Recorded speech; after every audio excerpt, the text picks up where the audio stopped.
Hi, I'm Alida Pantone, and this is the second episode of A Coffee With, special edition from Cannes Film Festival. And today, a coffee with Giulia Lupetti.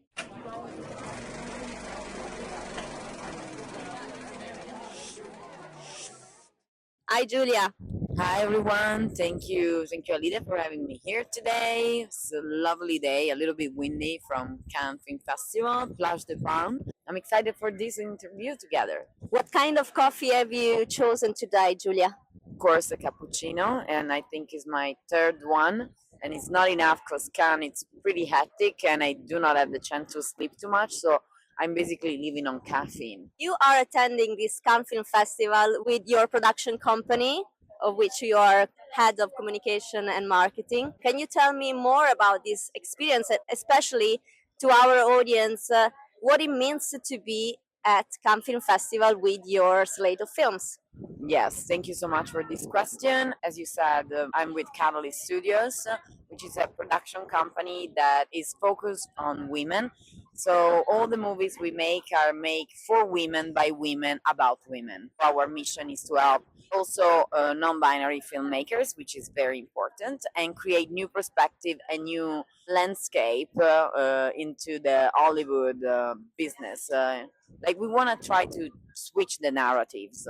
So we are here, as you said, with a stand at the market, which is my first time wearing this hat, selling movies, and it's pretty interesting and way different. We are selling 5 movies already completed. One is gonna be completed by the end of the year. It's with Banda Psyches, and it's her first drama role, and that's a boxing drama that she's gonna start shooting in June in Puerto Rico. The other movies are ready to be sold, and so it's very different for me to be here with this new version of me, like kind of like in the selling process. So it's kind of a different can this year. So, Giulia, you want to show the world that it's possible to make money investing in women filmmakers and non binary filmmakers, first time feature film filmmakers. So, how do you make sure that these feature films will make money?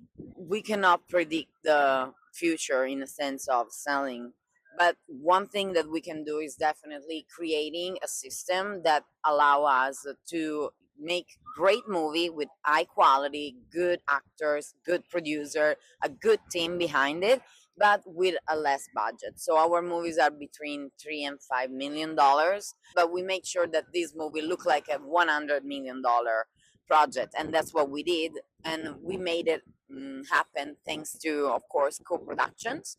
We shoot our movies, 4 of them in Serbia, with a great co-production with Bandur Film. We put our office there. We made sure to also not only help women and binary filmmakers, but also create more diversity and integrate other countries as well. Even if we are an American production, we didn't shoot our movies in America. We shoot it in Serbia and Colombia, and the next project with Banda Psyches is gonna be in Puerto Rico. So we make sure that we take advantage of all the offers out there of tax credits in order to also give jobs to people that are in other countries, and they do the job for a different price, of course. So that's better for the production itself, but it also help create bond with other countries, to know them very much better, to give opportunities to people that you would never meet if you stay in your own country. So I feel like it's very good to way also to promote integration and diversity.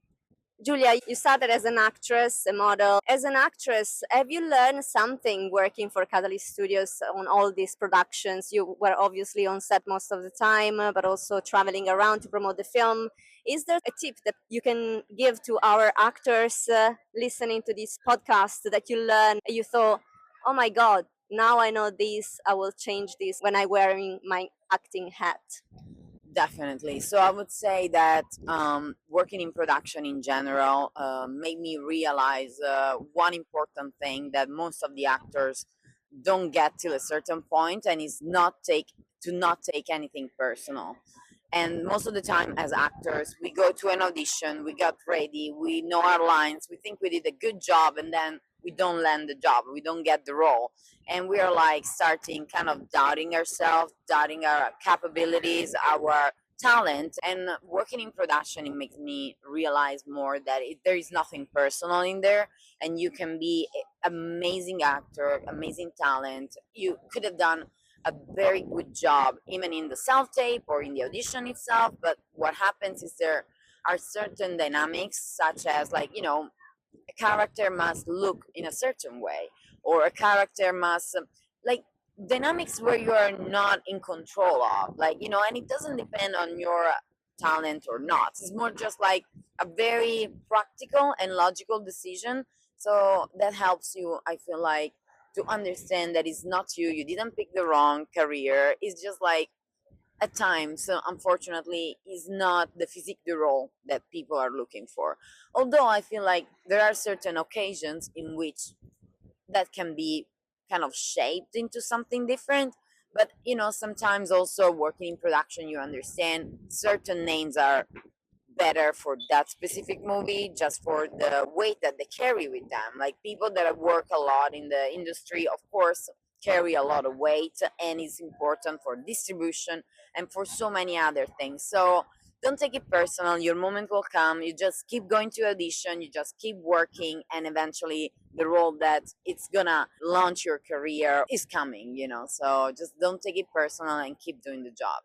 Okay, on a production side, what can you say to our producers and directors? What is that catched the attention of Catalyst Studios, in your opinion? Well, for us, it was a very specific mandate for this late. So, women and non binary filmmakers, and movies about women. So, that just saying this statement for this late, all the other movies that are maybe men protagonists, they would not be picked. So, that was one criteria. And there were other criterias, like how easy is to make this movie. Remember, we had a very low budget for it, and so we need to pick movies and scripts that would make it possible to make the movie without going over budget. So when I feel like one suggestion that I want to give to people that write, they are amazing. I don't want to obstacle your creativity or put a block on it, but be mindful of a production that needs to carry the script. The easiest it is to see it and to understand how that can be played out, without being too complicated. The easier is for a production to be like, I love the script, there is everything there, the story's there, the characters are there, the social impact is there, and is easy to be done. So for us, social impact was the other criteria. So not in a way that we need to talk about something specifically, but that can send a message. For us, important is to entertain, inform, and to inspire. So these three things are very important as a production company for us, and we try to do a good job on picking those scripts. And also, one other thing, when there are too many people attached to the script, unfortunately, it doesn't make it easy. Not because you don't want the people attached to the script, but it can be a legal problem. So be mindful when you write something about these little things.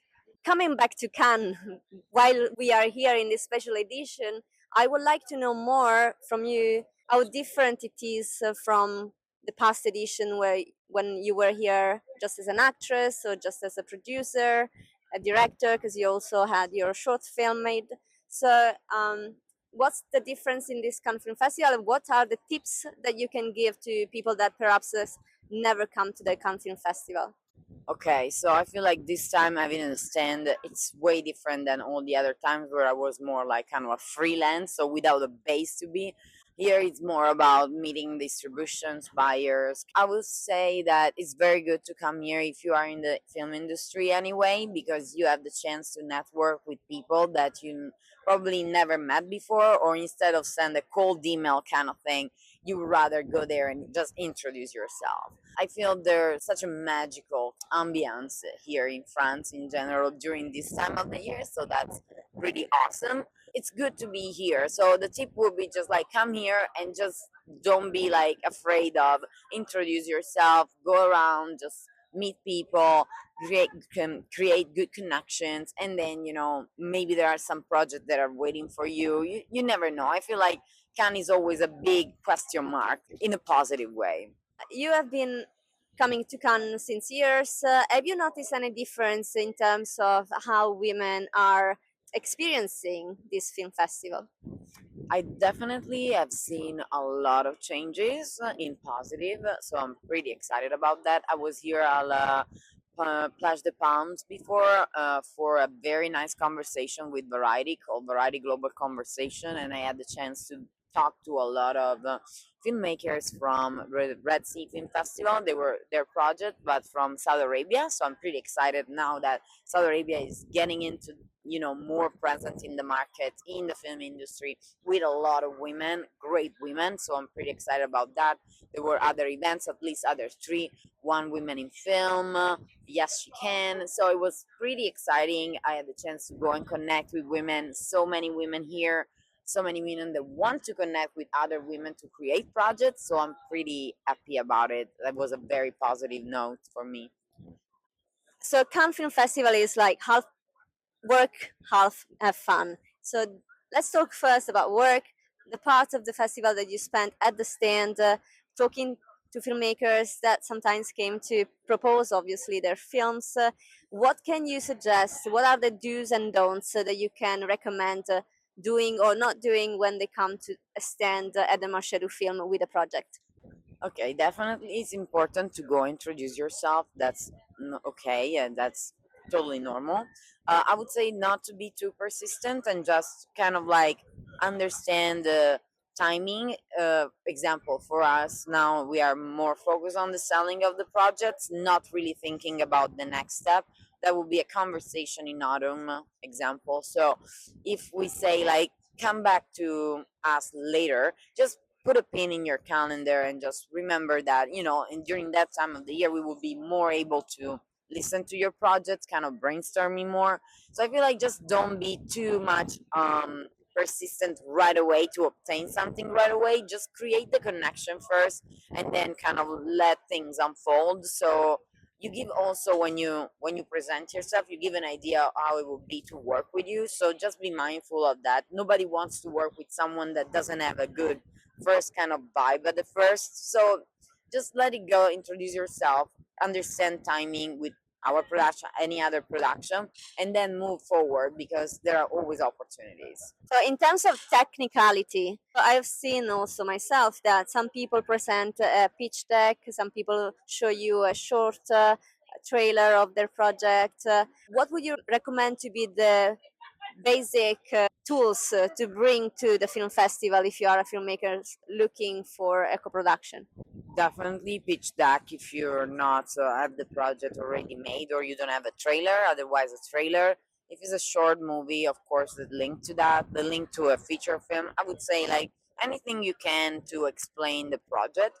Just be mindful of the idea that in Cannes there is very short timing. It's like a speed dating every time, so you don't have that much time to sit there and look at every single thing. So just prepare something that is on the lighter side, and then after the film festival is finished, you can go back, circle back with an email, and send more details. Just something that catch the attention, is not too heavy on the person, not too many information on the same page. Otherwise, it's like a punch. So short and sweet. Fun part of the festival. Have you been attending parties? Of course I did. Like, yes, that's also how you kind of like make meetings and stuff in camping festivals. So I've been at different parties. It was very exciting. The Horizon party was pretty cool. The chance to talk to many different people. Kevin Costner himself. I had the chance to be at the Deadline event. Very good. We met Francis Ford Coppola there, so it was pretty cool. And there was another event of Variety where we met Ron Howard, and I thought it was pretty amazing. So I feel like it's a very good moment during parties to connect to people that you don't have direct access right away. So I always suggest like try to go as many as you can. Don't be too crazy about them. There are 20 million, and like in such a short period of time and in such a not big town as Canada is, like you will have so many everywhere you go. So if you don't get in some places, don't like feel like lost. There are so many ways to connect here. And I would say just show your face and show your vibes, good vibes, because don't necessarily you need to always pitch your project. Because my best friends are people that I love to sing with, for example, like at upon my Cavoy karaoke night. If we are at a party and you meet someone as famous as a famous director, what are the do's and don'ts, of course? Don't ask pictures. Don't. Just don't. Just set the vibe. That is not the right one. I know it's tempting, and myself included, sometimes I feel like, but especially when they are pretty famous, it can get very annoying to kind of like be surrounded by people that just only thing they want is picture. It's just very reductive for someone that is in a creative business. Like, come on, do you really need to show off on social media with that? Which I know is tempting. I will like, but it feels like you put yourself not on the same kind of vibe, and you don't create any connection with the person, because it's just not the thing. It's not the way to do that, on my opinion. That's my personal opinion and what I don't do, but other people do, and it's okay. It's just like, that's how I feel about it. So, Julia, you are like fantastic in making best friends with stars of Hollywood and everybody and producers and everything. What is the magic trick that you have? Is there a catching phrase that you use? What is your secret? Tell us, tell us. I don't ask pictures. I don't ask for pictures. I'm just very easygoing. No, I don't feel the pressure of being next to a star. I consider everyone about the same. Like, in a sense, I can have much respect and admiration for someone that you see on the TV, on a movie, you love, and that's okay. But I'm never being kind of a groupie person. So for me, it's just like I'm genuinely curious about the person itself and what is behind what we see. So I always approach like I would approach anyone that is unknown. What's your favorite spot in Cannes? Oh my god, I really love the Carlton. It's amazing. I really like it. Oh, I love the Hotel du Cap. It's pretty magical, but it's not really close by, so it's hard to go there anytime. But the view over there is pretty awesome, so I love that. Favorite restaurant? Hotel du Cap. Have you seen any film and what's your favorite? I went to watch Whole Canada. I found it pretty different and like intriguing in many ways. A great performance from Richard Gere and Uma Thurman, of course, we had no doubt. But that's the only one I watched, so I don't have any way to compare that to anything else. I'm gonna watch them afterwards, and I can come back with an answer for that. Why you didn't watch more films? What's about it? Well, first of all, I was busy doing meetings, so I don't have much time to go around for that. But also, the ticketing situation is tricky. You need to go and reserve the tickets, and it's at 7 a.m. Everything gets booked pretty quickly, so it's not that easy to go and watch them. I mean, yes, it is, but it depends when you want to go. And for me, it was always maybe around the evening time, which are the premiere and stuff. So that's the timing where are the most tricky. So that happened. Favorite ways to go around Cannes? You need to walk a lot. You're gonna walk a lot and you're gonna work out a lot. Basically, not because you have time to work out, it's just the walking part is struggling. My feet are burning. Favorite spot for accredited people to have free coffees? Here, a la Plage de Palms is amazing. It's very nice, nice vibe, coffee, pineapple juice, love it. Favorite pavilion? Italian pavilion is always the best, of course, the best. I love it. It's at the Majestic, and then they always have the best coffee, the best vibe. Love it. I love the Film USA pavilion. I don't know. I love the Film USA pavilion as well, but the Italian one is kind of like I'm a little patriotic right now. Rosé, prosecco, or champagne? Rosé, prosecco. I recently have tried a very good rosé prosecco, and the brand is Perlage. Is an Italian company. It's vegan, so for all my vegan friends, and biological, so it's bio and Love it. It's very good. No headaches the day after. Perfect for Cannes. What are the next steps for Catalyst Studios and for Giulia Lupetti? Well, for Catalyst, I'll say that we're gonna sell these movies and finish the last project. And for me, I'm evolving myself more and more, and I'm ready now to get back also a little bit more into the acting field. So I'm very excited for this to come back more in front of the camera rather than behind the camera. And I like to do both and perform both at the very best. So I mean, very excited for the future. Thank you very much, Giulia. Thank you so much, everyone. So thank you so much for watching this special episode from Cannes Film Festival. If you have any question, feel free to comment below, and Giulia, I'm sure she will be available to answer everything you want to know. Absolutely. Thank you so much, everyone. It was very nice to have a chat together with the amazing Alida. Can't wait to see you soon. Thank you.